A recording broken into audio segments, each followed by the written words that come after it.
योगी आदित्यनाथ जी निश्चित तौर से सावधान रहें। ये जो दोनों गुजराती भाई इनसे सावधान रहें, क्योंकि ये दोनों निपटाने पे लगे हैं, वो अपना काम कर रहे हैं। तो निश्चित सतर्क रहें और सावधानी पूर्वक, क्योंकि जरूरत से ज़्यादा अगर आगे पीछे घूमते रहेंगे तो निश्चित तौर से ख़त्म कर देंगे। इंडिया गठबंधन की वेव चल रही है। निश्चित तौर से इंडिया गठबंधन की सरकार 4 जून को बनेगी। पूरे बनारस में कैमरा ऑन करके आप देखिएगा, होर्डिंग किसकी लगी है? किसी और भी कैंडिडेट की होर्डिंग लगी है? किसी और का प्रचार हो रहा है? क्यों? यही एक है कैंडिडेट, हम लोग नहीं हैं। तो बनारस के खास तौर पर किस तरीके का माहौल लोगों में आप देख रहे हैं 2024 के अंदर?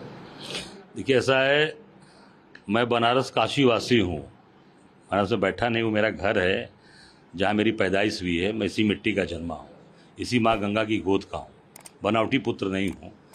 2024 में निश्चित तौर से जो वादा किया था मोदी जी ने 2014 से लेके 19 तक, 19 से लेके 24 तक, एक भी वादे पूरे नहीं हुए।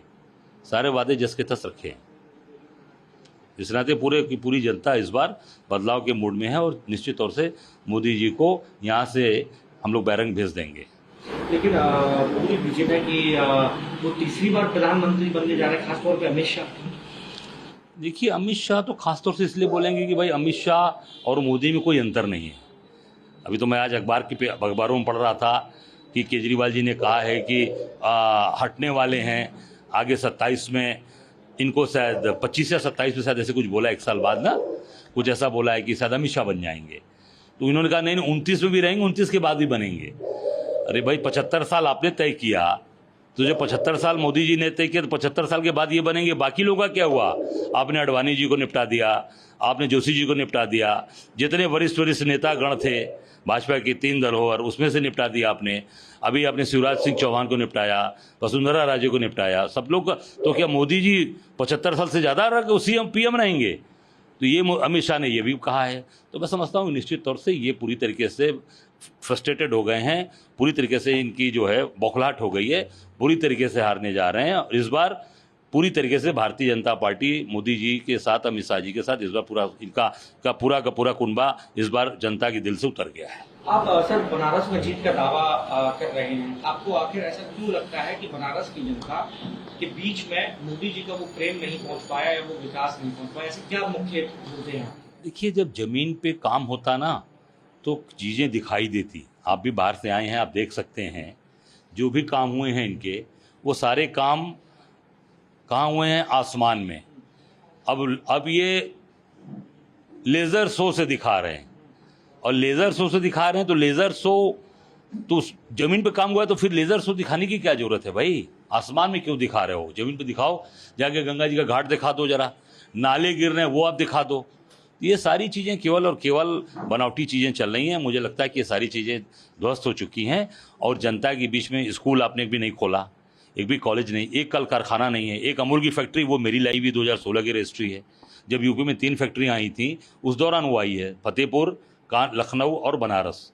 वो जो है कोर्ट के अंदर वो चीज़ें रुकी हुई थी, इस नाते देर हुआ। और निश्चित तौर से आप वो कारखाना हम लोग के समय का, उसमें भी सब गुजरात के लोग काम कर रहे हैं।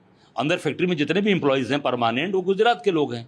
बाहर जो टेम्परेरी बेस वाले रखे गए हैं, रोज दिहाड़ी वाले, वो केवल यहाँ के यूपी और बिहार के लोग यहाँ काम करते हैं। जहाँ से 80 में 80 सीट चाहिए आपको, वहाँ के लोगों को आपने दिहाड़ी पर रख रखा है, यूपी बिहार वालों को।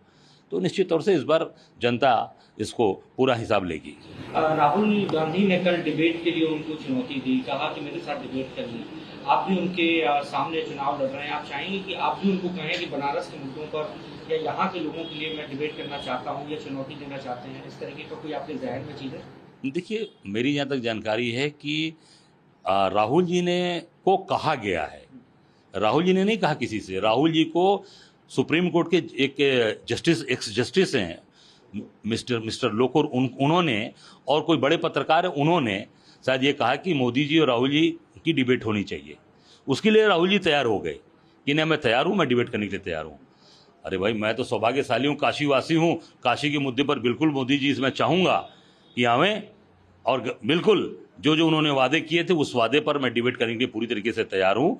जहाँ चाहेंगे, गंगा जी में बजड़े पर बैठ के, सड़क पर बैठ के, या जहाँ पे इन्होंने मिट्टी पहले फावड़ा चलाया था 80 पे, जहाँ 80 नदी उस नाले के रूप ले लिया, नाला गिर रहा है, वहाँ पर वहाँ पर बैठकर अगर करना चाहेंगे तो मैं पूरी तरीके से तैयार हूँ डिबेट करने के लिए। कल एक भव्य रोड शो भी करने जा रहे हैं, कोशिश करेंगे कि ज़्यादा से ज़्यादा लोगों तक अपनी बात पहुंचा पाएं, नामांकन भी उनका है।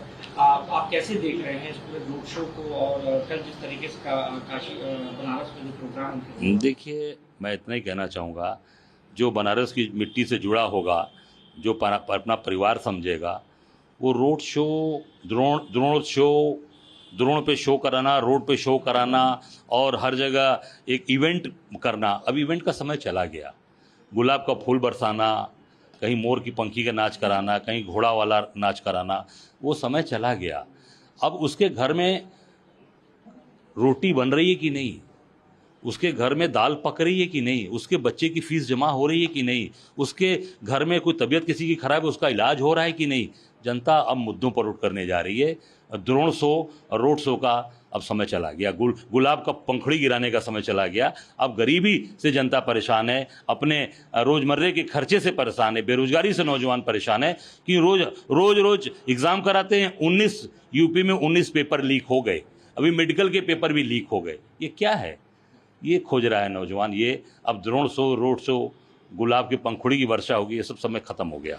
आप सर लोगों के बीच में रहे, किस तरीके से आपको लगता है, क्या सर्वे है आपका यूपी के साथ साथ, अगर मैं बात करूं देश में, तो कांग्रेस या इंडिया अलायंस कितना सीट? निश्चित तौर से मैं इतना ही कहना चाहूँगा कि इंडिया जो अलायंस बना है, इसके प्रति पूरे देश के अंदर जन समर्थन है। एक वेव चल रही है इंडिया अलायंस के लिए, क्योंकि जनता भुखमरी, बेरोजगारी और इनके जुमलों से परेशान है। द्रोण शो, रोड शो, ये सब चीज़ों से परेशान है। इंडिया गठबंधन की वेव चल रही है। निश्चित तौर से इंडिया गठबंधन की सरकार 4 जून को बनेगी। ये हम सब बाबा विश्वनाथ के आशीर्वाद से, माँ गंगा की मैया की कृपा से बोल रहे हैं। 4 जून को आप सब सरकार बनाने का दावा कर रहे हैं, मतलब प्रधानमंत्री से लेकर पूरी बीजेपी ये कह रही है कि राहुल गांधी अपनी कम जितनी उम्र है उससे भी कम सीटें लेकर आए। अब इतने परेशान फिर क्यों हैं? अगर ये बात कर रहे हैं तो पूरे बनारस में होर्डिंग आप देख लीजिए किसकी लगी है। पूरे बनारस में कैमरा ऑन करके आप देखिएगा, होर्डिंग किसकी लगी है? किसी और भी कैंडिडेट की होर्डिंग लगी है? किसी और का प्रचार हो रहा है? क्यों? यही एक है कैंडिडेट, हम लोग नहीं हैं। काम जब किया तो इतनी होर्डिंग लगाने की क्या ज़रूरत है? हर दिल में आप लिखना चाहते हैं, अरे दिल में तो आप लिखे ही हुए हैं। जब हम काम करेंगे तो आप अपने आप लोगों के मन में उतर जाएंगे, दिल में उतर जाएंगे। इतनी होर्डिंग लगा रहे हैं, लेज़र शो करा रहे हैं लाखों करोड़ों रुपया लगाकर, इतना जो है आप पूरा का कल आप रोड शो करने वाले हैं करोड़ों रुपया खर्चा करके। अरे किसी अनाथालय को दान दे दीजिए, किसी वृद्धाश्रम को दान दे दीजिए, किसी स्कूल को बनवा दीजिए, जो जहाँ गरीब बच्चे नहीं पढ़ पा रहे हैं उनके यहाँ दे दीजिए। कोई गरीब बच्चियों की शादी नहीं, आज मदर्स डे है, आज का दिन है। मैं धन्यवाद, शुभकामनाएं देता, माताओं को शुभकामनाएं देना चाहता हूँ। आज मातृ दिवस है, आज ही किसी जाकर मदर्स डे में किसी उसमें मातृ में जाके दान दीजिए, किसी वृद्धाश्रम में दान दे दीजिए, जहाँ माताओं का कहाँ कल्याण हो जाए। क्यों फूल बरसा के खराब कर रहे हैं पैसा? क्यों रोड शो खर्चा करके, द्रोण शो करके पैसा खर्चा कर रहे हैं? किसी गरीब की का भला हो जाएगा, उसके बेचारे की उसकी आँख जो आंसू है वो पुछ जाएंगे। आपने सवाल केजरीवाल ने तो जो दावा किया कि 70 साल की उम्र के बाद जो प्रधानमंत्री मोदी नहीं होंगे, योगी आदित्यनाथ को निपटाने की कोशिश की जा रही, इस तरीके के शब्दों का इस्तेमाल किया। आपको क्या लगता है कि आप यूपी के? निश्चित तौर से उनकी बात में बिल्कुल दम है, क्योंकि आप देख सकते हैं कि जो भी लोग मजबूत हो रहे हैं, योगी जी, अब उनको लग रहा होगा कि योगी जी मजबूत हो रहे हैं, यूपी में दूसरा टर्म मिल गया, मजबूती से आगे काम कर रहे हैं। वही हाल मध्य प्रदेश में हुआ शिवराज सिंह के साथ, वही हाल वसुंधरा राजे के साथ हुआ, वही हाल रमन सिंह के साथ हुआ छत्तीसगढ़ में। तो मजबूत होने नहीं देना चाहते हैं, उनको निपटाने का काम कर रहे हैं। योगी आदित्यनाथ के कोई संदेश, अगर उनके खिलाफ इस तरीके की राजनीति चल रही है तो आप कोई संदेश देंगे? बनारस में बैठे हुए हैं, किसका लिए संदेश? योगी आदित्यनाथ। नहीं, योगी आदित्यनाथ जी निश्चित तौर से सावधान रहें। ये जो दोनों गुजराती भाई, इनसे सावधान रहें, क्योंकि ये दोनों निपटाने पे लगे हैं, वो अपना काम कर रहे हैं। तो निश्चित सतर्क रहें और सावधानी पूर्वक, क्योंकि ज़रूरत से ज़्यादा अगर आगे पीछे घूमते रहेंगे तो निश्चित तौर से ख़त्म कर देंगे।